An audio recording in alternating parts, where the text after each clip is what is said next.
미국 뉴욕의 맨해튼에서 한 운전자가 트럭을 몰고 자전거 도로로 돌진했습니다. 이 사고로 최소 7명이 숨진 것으로 알려졌습니다. 보도국 취재기자 연결합니다. 성승환 기자. 네, 사건이 일어난 건 현지 시간으로 31일 오후 3시쯤입니다. 미국 뉴 맨해튼에서 한 소형 픽업 트럭이 자전거 도로로 돌진을 했습니다. 지난 2001년 9.11 테러가 발생했던 월드 트레이드 센터 부근 지역인데요. AP통신과 뉴욕 포스트 등 현지 언론에 따르면 맨해튼 남부 로어 맨해튼에서 홈 디포라고 적힌 트럭 운전자가 허드슨강 강변의 자전거 도로로 돌진해 사이클 행렬을 덮쳤습니다. 이어 트럭은 스쿨버스와도 충돌을 했습니다. 한 목격자는 트럭이 갑자기 사람들을 쳤고 여러 명이 피를 흘린 채 쓰러졌다고 전했습니다. 일부 목격자는 용의자가 차량에서 내려서 보행자들을 상대로 총격을 발사했다고 말을 했지만 뉴욕 경찰은 용의자의 총기는 모조품이라고 밝혔습니다. 이 용의자는 출동한 경찰에 발사한 총에 맞고 검거가 됐는데요. 정확한 사상자 수는 집계가 되지 않은 가운데 현재까지 7명이 숨지고 10여 명이 부상을 당한 것으로 전해졌습니다. 뉴욕 경찰은 공범이 없는 단독 범행으로 보고 있으며 현장 일대를 전면 폐쇄하고 자세한 사건 경위를 조사 중입니다. 미 연방수사국 FBI 관계자는 계획된 테러로 보고 수사 중이라고 밝혔습니다.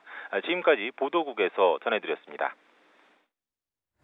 오는 7일 한국을 방문하는 도널드 트럼프 미국 대통령이 휴전선 비무장지대 DMZ를 방문하지 않기로 했다고 미 백악관이 공식 확인했습니다. 대신 경기도 평택 주한미군 험프리스 기지만 찾기로 했습니다. 워싱턴 연결합니다. 윤석희 특파원.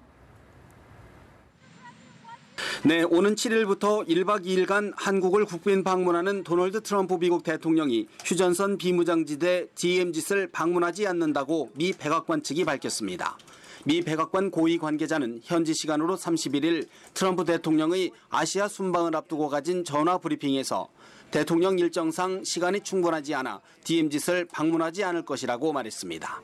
대신 경기도 평택에 있는 주한 미군 기지인 캠프 험프리스만 방문할 것이라고 밝혔습니다. 1983년 로널드 레이건 전 대통령 이후 DMZ를 찾지 않는 미국 대통령은 조지 H.W. 부시 전 대통령이 유일합니다. 부시 전 대통령도 부통령 시절 DMZ를 방문한 적이 있습니다.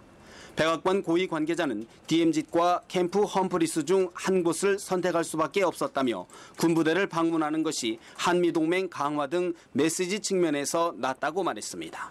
아울러 새로 조성된 캠프 험프리스를 미국의 어떤 대통령도 방문한 적이 없다고도 강조했습니다. 당초 백악관 측은 이번 방안에서 트럼프 대통령이 DMZ 대신 캠프 험프리스를 방문할 것임을 예고했지만 트럼프 대통령이 직접 깜짝 놀랄 수 있다며 DMZ 방문 가능성을 시사해 그동안 관측이 분분했습니다. 트럼프 대통령은 DMZ 방문을 희망했지만 1박 2일의 짧은 기간에 일정을 소화하기 어려웠다는 후문입니다. 일각에서는 북한을 향해 초강경 발언을 계속하고 있는 트럼프 대통령이 남북 대치의 최일선인 비무장지대를 찾을 경우 긴장의 수위를 지나치게 고조시킬 수 있다는 우려가 없지 않았습니다. 일부 언론들은 트럼프 대통령 개인의 안전 문제도 고려했다고 보도했지만 백악관은 이를 부인했습니다. 트럼프 대통령은 DMZ 방문이 무산되면서 주한미군 기지 방문과 국회 연설을 통해 한미동맹의 중요성을 강조하고 북한의 핵개발 포기 등을 강력 촉구할 것으로 예상됩니다. 지금까지 워싱턴에서 연합뉴스TV 윤석입니다. 도널드 트럼프 미국 대통령이 다수의 주요 강요 등에게 이달 아시아 순방을 수행하지 말고 세제 개편안 처리를 위한 캠페인에 주력할 것을 지시했다고 인터넷 매체 악시오스가 보도했습니다. 미국에 남는 장관급 인사는 스티브 므누신 재무장관과 게리 콘 백악관 국가경제위원장 등입니다. 특히 트럼프 대통령의 장녀인 이방카 백악관 선임 고문도 한국과 중국에서 마련된 행사는 결국 취소됐다고 이 매체는 전했습니다. 당초 이방카는 남편 제러드 쿠슈너와 함께 국빈 방한에 동행할 예정이었지만 세제 개편안 홍보를 위해 도쿄에서 열리는 국제 여성회의 기조연설만 하고 귀국할 것이라고 AP는 보도했습니다.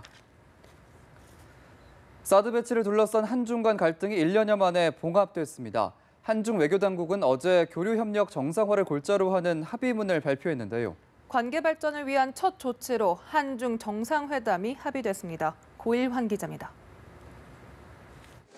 한국과 중국의 관계가 정상화됩니다. 양국 외교당국이 동시에 발표한 합의문에서 한중은 전략적 협력 동반자 관계를 발전시키기로 했습니다. 관계 회복의 첫 단계는 정상회담입니다. 한중 양국은 다음 주 베트남 다낭에서 열릴 예정인 APEC 정상회의 계기에 문재인 대통령과 시진핑 주석 간 한중 정상회담을 개최하기로 합의하였습니다. 필리핀에서 열리는 아세안 정상회의 기간에 문 대통령과 리커창 중국 총리와의 회담도 추진 중입니다. 문 대통령의 연내 방중도 탄력을 받을 전망입니다.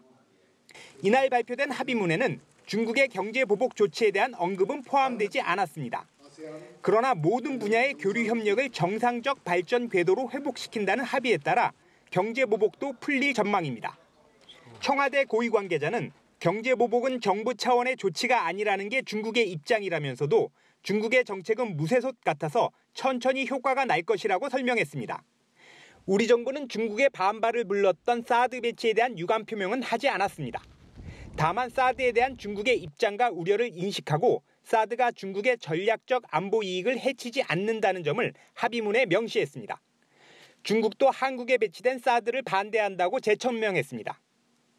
갈등의 원인이었던 사드에 대해 양국이 기존 입장을 유지한 것입니다. 다만 양국은 군사당국 채널을 통해 사드 문제에 대해 소통하기로 합의했습니다. 이에 대해 청와대는 사드 문제가 봉인됐다고 설명했습니다.